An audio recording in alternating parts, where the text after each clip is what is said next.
या हमार नाम सुधीर ह।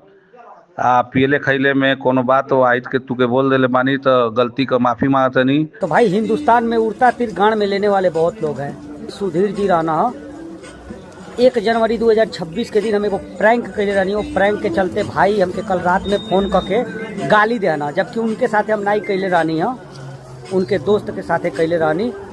तो वो भाई सुधीर मेरे को गाली दिया और गाली देने के बाद वो भाई जाके मुझसे माफ़ी मांगा। और सुधीर जी ऐसा नहीं करना चाहिए, जिसके साथ मैं प्रैंक करता हूँ ना वो भाई नहीं बोला, लेकिन आपने मेरे को तरह तरह का गाली दिया, जान से मारने का धमकी दिया। सुधीर भाई गलती नहीं करना चाहिए। या हमार नाम सुधीर ह।